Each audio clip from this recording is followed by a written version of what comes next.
Right, sorry about that, I had some technical issues. First of all, thank you everyone for your patience. I know it's been a really long day, but I'll make it quite short. My presentation is about augmented reality applications for image-guided robotic interventions in surgery using deep learning algorithms.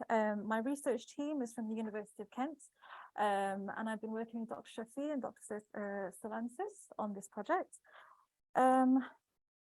So obviously, just a bit of background on my project. The real motivation behind this is the fact that augmented reality has become such a widespread technology, especially in the surgical sector. Surgeons do prefer to have augmented reality devices so that they can overlay any virtual objects in their field of view. In situ tracking of end effectors on platforms such as the Da Vinci robots really helps when it comes to carrying out really complicated interventions, as you can see here. Our main goal is to reconstruct any acquired CT scans and carry out marker-based registration on these CT scans. This would allow for creating a 2D or 3D roadmap in order to allow navigation of the end effectors, as you can see here in this image on the right. So just gathering from existing literature, you can see here that several authors have been working on similar types of medical image registration. Obviously, you can see here Romberger et al., Seetohul et al., Chi et al., and Herring et al. They've all used specific neural networks to carry out spatial transformation between fixed images and moving images. For example, here, Seetohul et al. Used deformation vector fields to perform CT registrations, comparing warped moving images of CT scans with respect to the ground truths that are available. And also, Chi et al. Used the point nets to extract point clouds from these CT images to, first of all, carry out semantic segmentation, as well as find out the collision detection when the robot links are moving.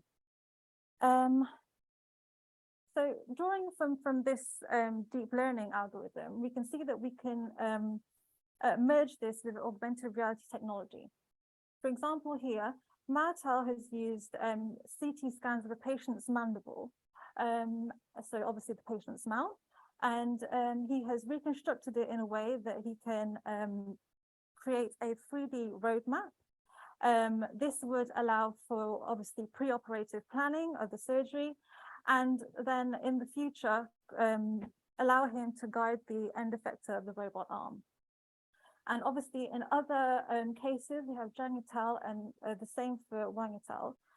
They have used calibrations such as obviously RGB cameras, which is for simple object detection, and in other cases, 3D feature coordinates in order to localize these markers on a CT scan. So for our experiment, what we decided to do is use a publicly available data set from the Quebec clinics, and these images were from the brain and the neck. So it was a data set of 271 images containing folders with both fixed and moving images. What we decided to do was pass it through a CNN architecture, as you can see here.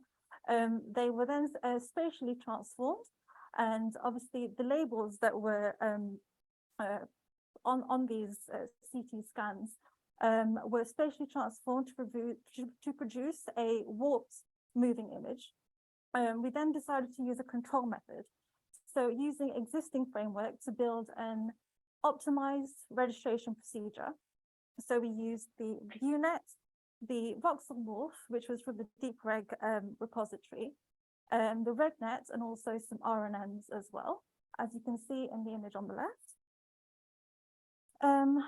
So we had different mathematical concepts that we used. For example, here you can see that we had dimensions F, which was for the fixed image, and M for the moving image, and phi was the registration workspace, which was used to map the fixed image onto the moving image. So there was we used the function LSIM, which was to kind of detect the differences in appearance of the CT images, and also LSmooth, which was for local spatial variations in phi. So this is a bit more information about the registration process. What we did was we passed the fixed image and moving image through a transformation model, and which obviously converted it into a waltz moving image.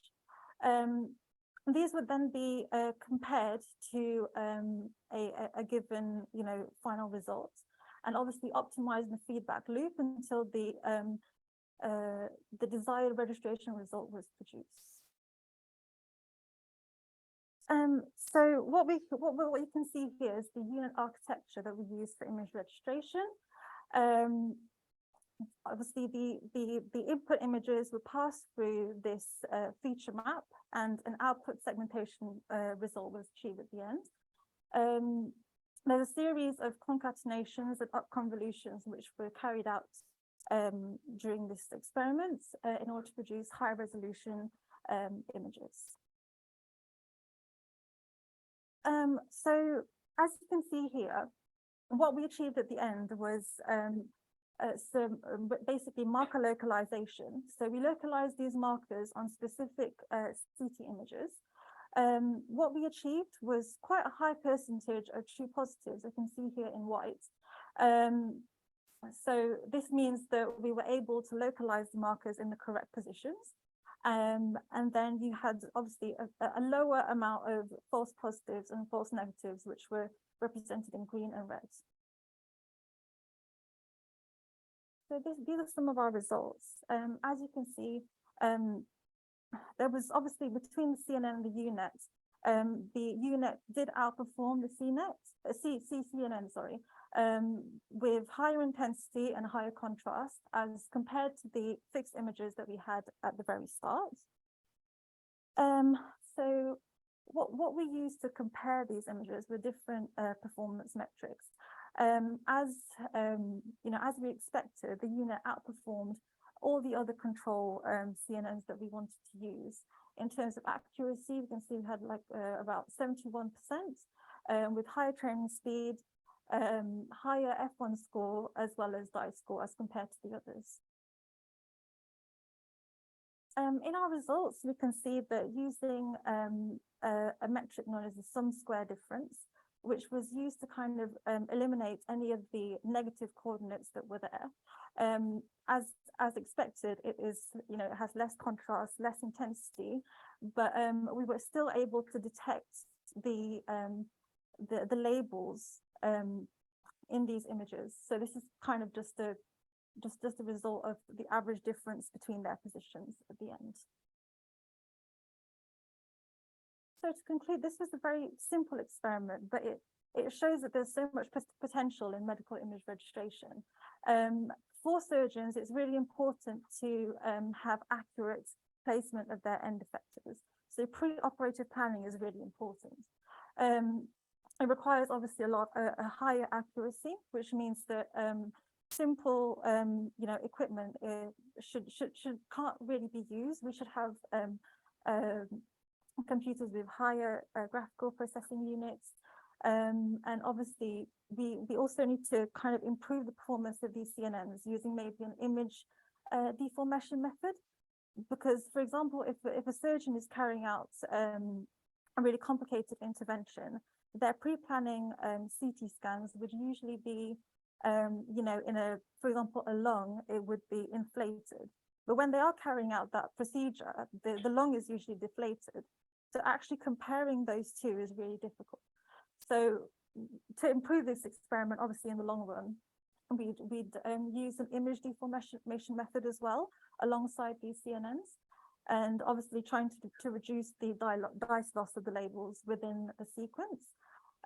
All these applications are not just restricted to the brain and neck, but can also be used for thoracic surgery, cardiovascular surgery, neurological diseases such as myasthenia gravis, as well as any renal diseases as well.